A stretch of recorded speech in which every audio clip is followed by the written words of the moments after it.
Well, y'all, we officially have our first crash out of the season. It only took 6 episodes, but it finally happened to where one of the contestants have lost all their marbles because they could not stand up to the batter's box and hit a home run. That just goes to show you gotta win gracefully and lose gracefully, or don't play the game at all.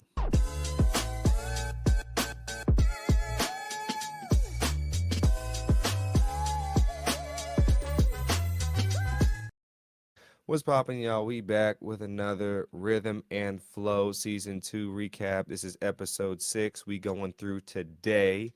And this episode right here, I'd say, was one of the more, the ending was very entertaining, I'd say. The artists, they're finally making their singles. They're putting their own mark on their music. And we get some performances as well as the final outcome to the battle raps. And before we get started, I'm gonna just say a couple things real quick. One is I don't like the hometown biases that we got, as I predicted in the past episode. I just felt it coming, and I don't think this is the top 7 best that we were given from the show. I definitely think this is skewed just because they put two rappers against each other in certain segments in the battle rap round that were similar to their to style, and I just don't think that's how it should have went down. And two is when it comes to the artists performing their singles, I get it. It's not going to be perfect. It's pretty much a rough draft, one might say. We only get pretty much one verse and some of a chorus from these artists. I definitely think a lot was left on the cutting room floor. I wasn't amazingly impressed by any of the ones that went through. Yeah, there was some quality in there, but from the music that we hear today, from the music that gets released every single day, it hasn't been the best quality in the past few years, I'd say. From most artists, not all of them. There's been some great albums to be released. I just don't see any of the ones that competed that really actually, there's one that stood out that might surprise you, to my opinion. That sounded very uniquely different, but that's just my take on it. Anywho, y'all, we gonna get into the episode 6, and we start out with we're going from the conclusion of the for Detroit Diamond and Dono rap battle where they both went at it and went ham, and it's up to Lotto to decide, Lotto and the rest of the judges to decide who was going to go on and who was going to go home. And they ultimately pick Detroit Diamond. Man, Dono is out. She is going home. Like I said, I hate to sound like a broken record. They were both great, but they definitely shouldn't have went up against each other. These two were both top 5 in my opinion at this point in the game. Though top 5. Hate to see Donald leave in this way, shape, and fashion, but she's just gonna have to get it out the mud even more. So shout out Dono, she's a real one, and I wish her the best of luck. But now it is time for the final 7, and it is time to go back to Atlanta. And so we cut scene to Atlanta. We get Lotto, Luda, and Khaled at some Dave and Buster's place. They're playing, they're bowling. They're playing foosball. They're playing skee ball. They're playing all these little games and whatnot. We don't get the exact location they're at. They should have dropped it so they could put the place on, which would help them in business. But I don't know why. I'm always with the pushing of the small brands, pushing of the companies, even companies where whoever's putting me on, I'm putting y'all on. I don't care if it's a big company, small company. If y'all show me love, I'm gonna show y'all love back. And they didn't do that to this place. So if you from Atlanta, let me know what place that was that they were at. And so they discussed the battles. Lotto's giving them the breakdown because Luda and Khaled, they were not present during the battles. And they discussed how the artists are going to be working on their first singles and how those are going to be going down. Now, this was a funny part because DJ Khaled and Luda were discussing their first singles. And I'm going to pull it up real quick. So, DJ Khaled's first single was a song called Holla at Me, which released February 28th, 2006. And it was the lead single from his debut album, Listen, which featured Lil Wayne, Paul Wall, Fat Joe, Rick Ross, and Pitbull, and produced by Cool and Dre. Now, I don't know who else is able to get their first single with legends such as Paul Wall, Rick Ross, Pitbull, Lil Wayne, and Fat Joe, but that's kind of crazy. I definitely was shocked to know that he had all of them on that track, but he was in the game plenty before that, producing and whatnot. And so but he be able to garner those people. Now DJ Khaled is not a rapper and he's not particularly an artist like that. He's a DJ, but that's pretty lit. Very, very, very few people can, if any, could say that they got any kind of people like that on their first single.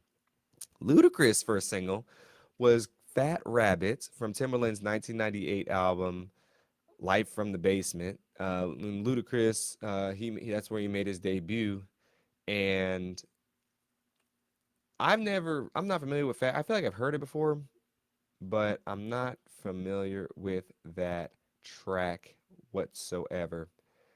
Um, Maybe I should check out the song. I definitely am not familiar with it whatsoever. So that was his. And so they both talk about it, and his had like a funny, like video game music video aspect to it.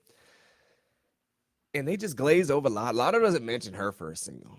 We don't get Lotto's first single, but I'm gonna look it up anyways. And Lotto's first single, if we can find it, if we can find it, if we can find it, if we can find it. Like I said, they didn't mention it at all. But all I keep saying it is her first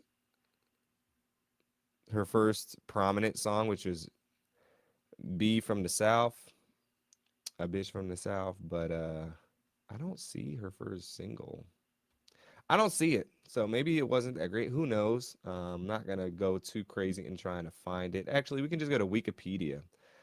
I guess that was that her first single? Wow. Maybe I guess she did pop off with her first single. Wow. With Sweetie and Trina. Well, let me never mind what I was saying. Um, yeah, never mind. So anyways, they talk about their first singles and the artist first singles. And yes, the first single is important because that's kind of what's setting your mark and giving people kind of an idea of what you're going to bring to the table and how you're going to be presented.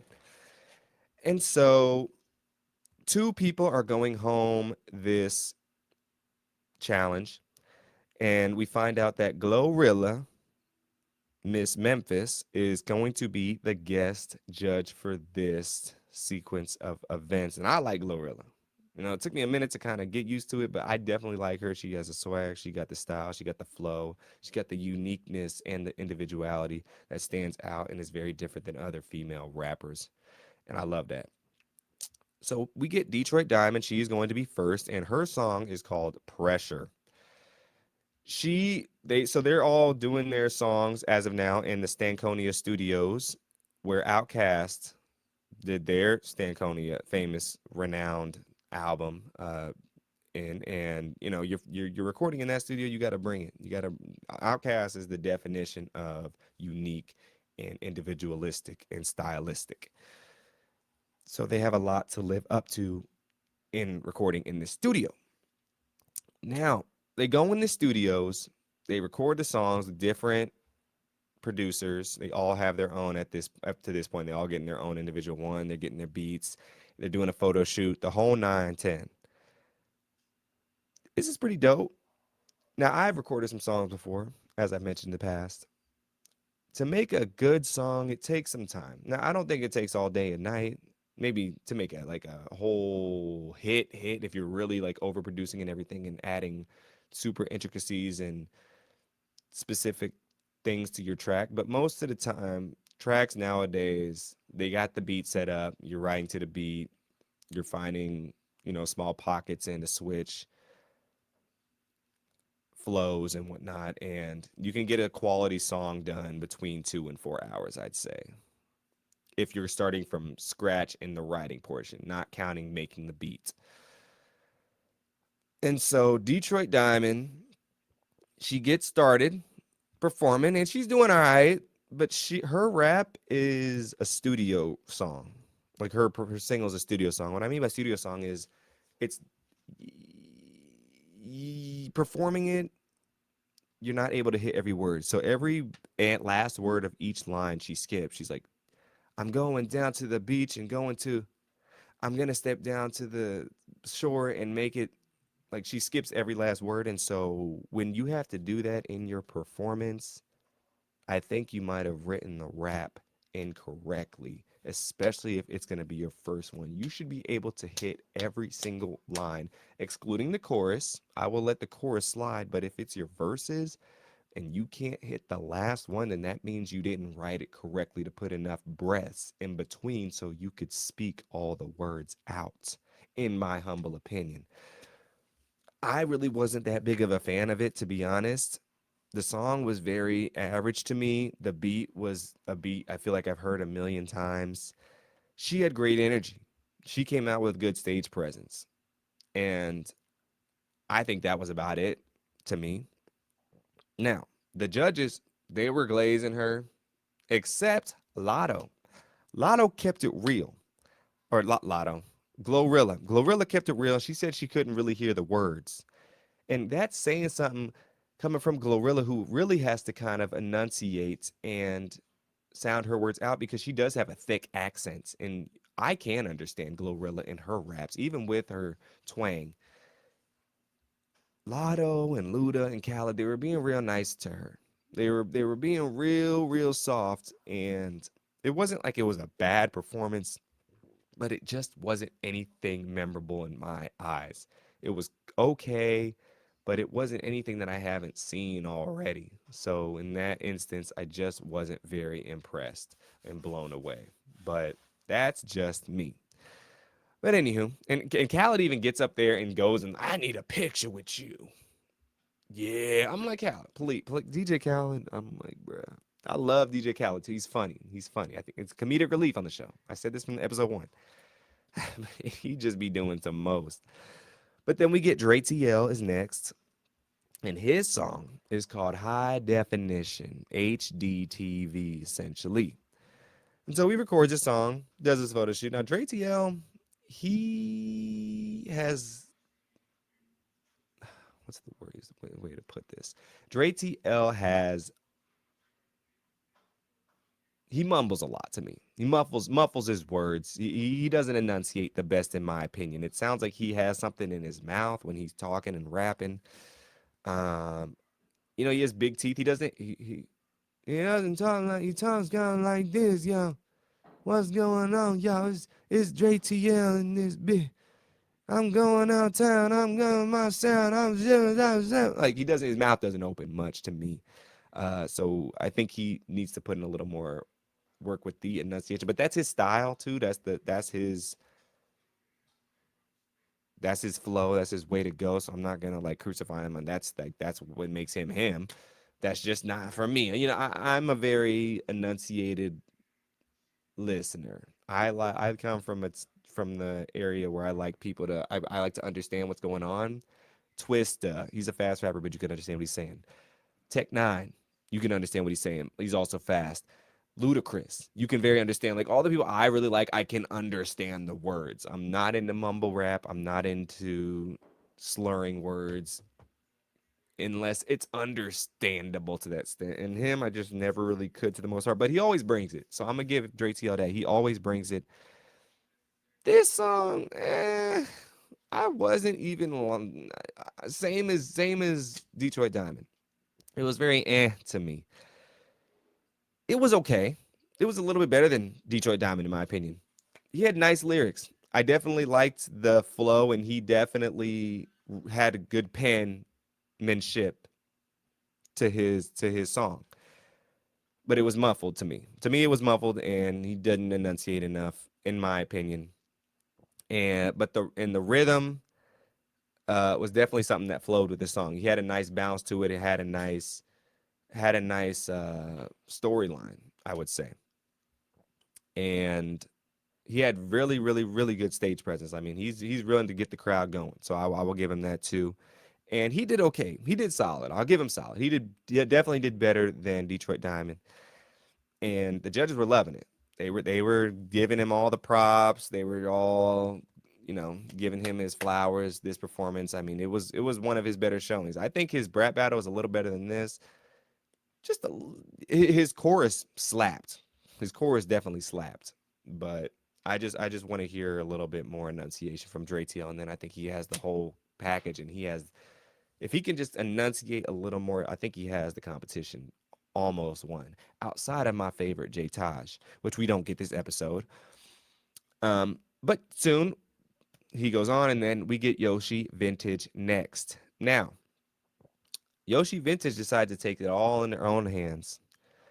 And she's really helping out with the producing aspect of it. She's switching some things here and there.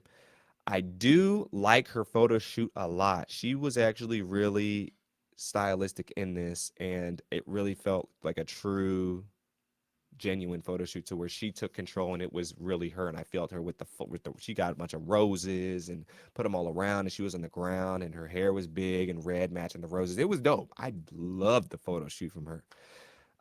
So then she gets started, and she starts off what I was saying earlier is Yoshi Vintage to me had the potential to be the best performance of the episode because it wasn't until this episode to where I really felt her style and really liked that raspiness and coldness in her voice. It really hit me, especially with her kind of acoustic intro. That was solid because it wasn't just coming out guns blazing, blah, blah, blah, blah, blah. She really took it back a step. And when she did that, it gave me goosebumps. And I was like, dang, I did not know she had this in her. But I don't know what she thought she had to do. But then all of a sudden, after like 16 bars, she just switches the beat up completely. She starts going crazy. She starts wilding out. And it's a completely different song. I was kind of shook in that aspect. I was like, whoa, what happened? Because the beginning was so dope. And it was like we just unveiled the layers of everything from her. And yeah, she definitely crashed out. To me, she messed up definitely with the words. Her performance was not that clean after she switched it up. And she's calling everybody little bitches, and yeah, that just caught me off guard. Like it felt like she was talking at the people instead of to the people. And I ain't trying to be called a little bitch. Listen to music, that's what it felt like to me. But she definitely lost me at that one. I like the cool, chill vibe she had. She definitely should have kept that up because it was way different than the other two, Dre TL and Detroit Diamond had. And the judges, they said, yeah, like you did good, but then she switched up the vibes and they was not feeling that. And they definitely say that, yeah, you probably should have kept it the chill vibes and not switched it. And they were pretty upfront with her about how they felt, and they're like, you did good, but you have better. And they didn't like crucify her and say it was terrible or anything like that, but they was like, look, like this wasn't your best. Well, she did not take that ever so kindly. When she got off the stage, she was like, I'm going home.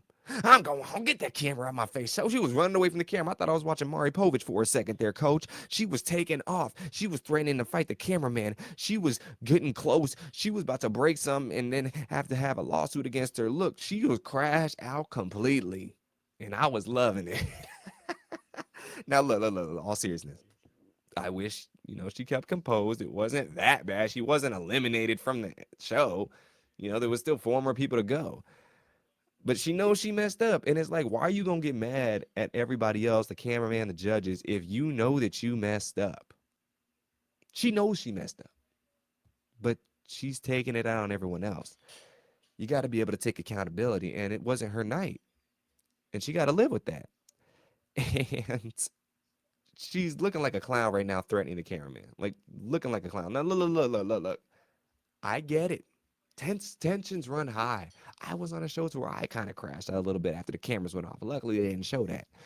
I wasn't threatening no cameraman though, but I did say get the camera out my face, and I was running off, and I did not want to be on camera. So I understand the emotions get high, and I cannot press, you know, unwarranted judgment on her when it comes to that. But then again, they didn't show my crash out, thankfully. And it's hard to be composed when you're in a high octane. I mean, she just got octane environment. She just got done performing on stage, so I get it. She's dope to me. She showed me like she's definitely worth listening to, but she just got to just calm a little bit. It's not out. She's not out yet. One thing about our difference is like when I crashed out, I was out. She's crashing out and she ain't even out yet. So we'll see what happens with her. I definitely think she's gonna get eliminated because she had the weakest performance so far, and she has to have two more people out of the four people left to have weaker performances, and I just don't think that's gonna happen. But we will see, y'all. We will see. And that was the conclusion of episode 6. Definitely about to get started with episode 7 with the remaining 4 contestants, and we'll see, who goes home and who goes on to the next round. So I'm excited and definitely anticipating to see what the rest of this crash out's looking like. I'm wondering if she gonna punch the cameraman. I hope not, because from her story, her trench story, I don't know if she can afford those charges, Coach. But anyways, y'all, we up out of here. Peace, blessings, deuces. I'll see y'all next time, and have a great rest of your day.